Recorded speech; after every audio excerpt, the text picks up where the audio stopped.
I just completely forgot my question. I'm sorry. Sure. We'll get back to it, yep. Following up on that, Rutgers had a lot of short yardage situations, not just on third down, but needing only 3 yards or less to get the first. On those, is there, and especially when they're running on the interior kind of consistently in those situations, is it less about scheme and more about kind of toughness and physicality up front? I mean, is there a limit to what scheme can do when they're just constantly just running on the inside to only need a yard or two? Yeah, I think there's a combination of both, right? There's ways to take away where the ball is being directed, and there's other times that, you know, you feel really good about the number of hats that you have compared to that they have, and then it's technique and fundamentals from there, toughness, mentality, you know, that we preach throughout the week. So I would say a combination of both those things. And what did you see kind of on the tape, you know, where the breakdowns happened, because they converted a lot? Yeah, absolutely. I would say a combination of both, right? There's times that we say, okay, hey, we feel really good about the defense that we're in, and we're able to limit them, and we've got to tackle efficiently, and we've got to be able to whip blocks and use our hands. And other times you say, okay, how could we call something to be able to get an extra hat, you know? And when you saw the stops, that's what happened. And when there wasn't, it was a breakdown of the other way. I recognize there's no sort of 100% solution, but when you have a position group that takes a lot of hits, whether it's the injuries or obviously Lewis Moore getting disqualified for the targeting in really quick succession, just how do you approach basically, in this case, it's safety, trying to fit so many new pieces in so quickly in a game where a couple guys go down hurt pretty quickly, then another guy disappears, and suddenly you've kind of got a whole new group back there unexpectedly. For sure. Yeah, and I obviously run that room, you know, that's next man up, right? And that's why you train, and that's why you don't just rep. It's not like the NFL. You don't just give starters more reps than other guys. You know, you balance that, because in college football, this is what happens sometimes, right? And those guys step up, and they're expected to do just as well as the next guy. Now, as a play caller, you know what that guy does well, right? So you have to put them in position to be successful. But to me, it's that simple. It's next man up mentality, and you hold those guys to that standard, and they go take advantage of the opportunity. Is it almost more, I guess, about, you talk about knowing what those guys do well, is it almost more kind of on the coach at that point in terms of saying, I'll tweak my plan because he's better at That's right. as opposed to that guy being better at that? That's right, for sure. Yeah, so I think, you know, we always think that way too. Okay, how's the game going? What are they trying to do to us? How do we put our guys in position to be successful? Okay, now you have a new face in that position, right? What does Amari do well compared to what you know was doing well? You know what I mean? There's one example of that. Or, you know, Jordan versus what Lewis was doing, you know, from there. So, and then you have to make sure it's tailored to there. It's not just, you know, take whatever scheme you like and smear it over every single guy, right? So same thing you could say from a guy that's a dynamic edge rusher versus a bigger body there, right? Okay, how do you put that guy in position to be successful? So, and we do a lot of, throughout the week, contingency planning for situations like that.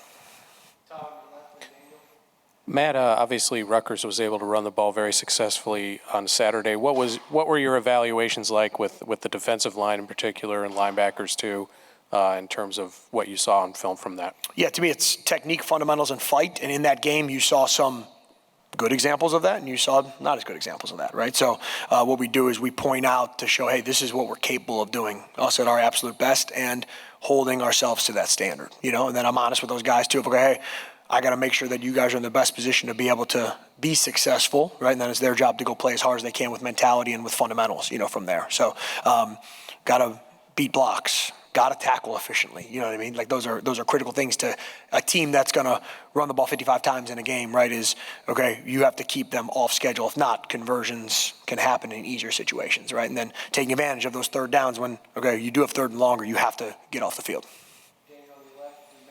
With some of the secondary losses you had, felt like Amari Farrell kind of ascended into a larger role Saturday. How have you kind of seen him evolve so far throughout his first year in Bloomington? Yeah, he's a talented guy. He doesn't act like a freshman. You've seen him a lot on special teams. I think very, very highly of Amari, you know, and, you know, pleased with the way that he comes to work every single day. But he's got a bright future for sure. It seems like even though this is your first year here, that you and Noah Pierre have really established a really good connection. Whenever he talks about you, it's always in glowing review. Kind of with his injury, have you had any personal talks with him about kind of how he's going to impact the team going forward, and what were you kind of feeling with him when he went down? Yeah, for sure. My heart breaks for him. You know, obviously a guy who has been a leader here in his 6th year. You know, I hate that for him. My first thing is checking on his well-being, right? Making sure that he's okay, and if he wants food, to give me a call and I'll pick it up for him. That was the first thing that I said to him, and whatever he needs, I'm there for him. And that's more important than anything. But I did grab him a second time after the dust had kind of settled, after a day, and let him know how important he is as a leader to our team, right? So just because he's not the health that he was before doesn't mean his impact goes away, right? So he's a guy that's, heart and soul of what we do, and that'll continue. These were the types of questions that were asked a little bit more, I guess, week 1, week 2 of the season. But up to this point in the season, how do you feel like how would you evaluate maybe your own performance as a defensive play caller and just kind of the in-game adjustments and everything? Yeah, for sure. I think there's things that we've done well and things that we need to get better at, and that's, I try to take, like I said to you before, I try to take the emotion out of it and just say, hey, did it work? Did it not work? Are our guys in the best position? What are our teaching methods? And if there's a breakdown, going back to those, you point the thumb, not the finger, and you own it all. And you say, okay, hey, this is the things that we've done well and need to continue, and these are things that we have to get better at. So I'm not trying to give you a runaround answer, but that's just being real from that standpoint and just being objective. And we work our butt off to put our guys in the best position.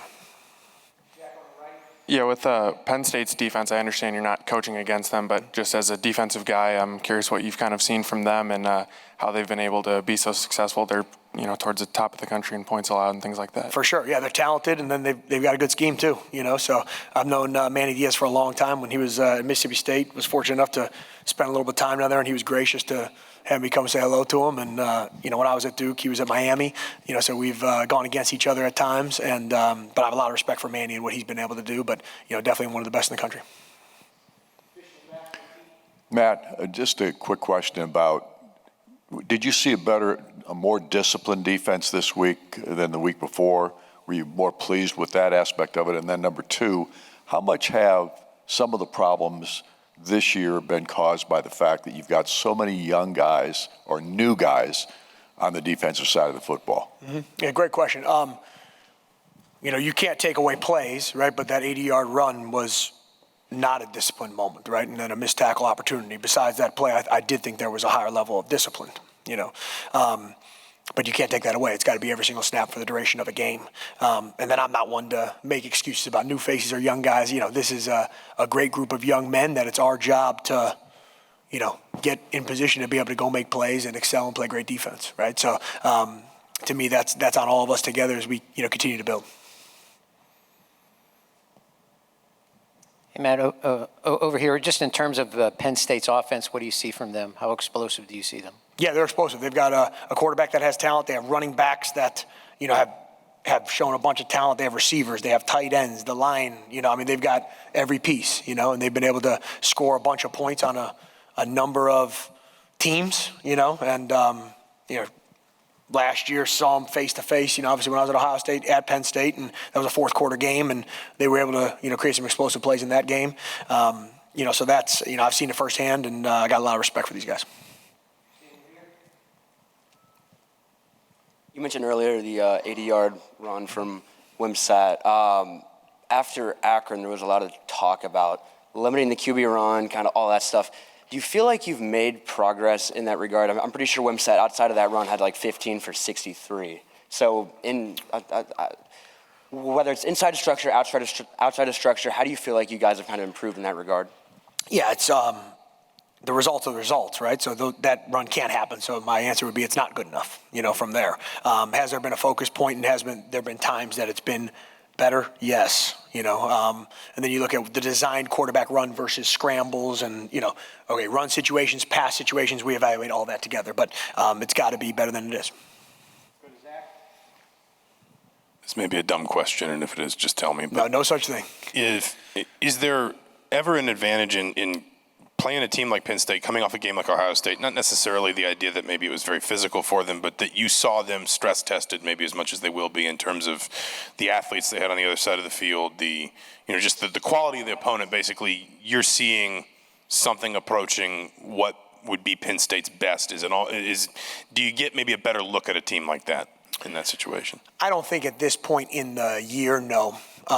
Maybe if in early season, early games in a season, sometimes you see a more vanilla game plan, and a lesser opponent maybe compared to a a top 10 matchup from there. But I think at this point you've seen, who they are and what they want to be from there, and I got a ton of respect for what they do. This might be a question better asked by Zach since he asked it to Tom, but kind of on the premise of the targeting penalty, do you think that there could be some sort of system where there's kind of a less severe penalty for certain instances of targeting versus others, kind of like a flagrant 1, flagrant 2 system? Yeah, I mean, you're talking about judging intent, right? And that's, of course, as a defensive guy, I totally respect the intent of the rule and understand why it is what it is. That's a situation where there's not malintent. A guy's going to make a play, receiver ducks down last minute. We talk a lot about, like a baseball player, strike zone of where we should tackle and things like that, right? And we coach that really hard.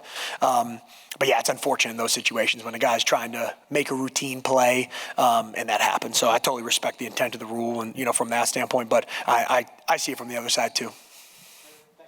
Thanks, guys.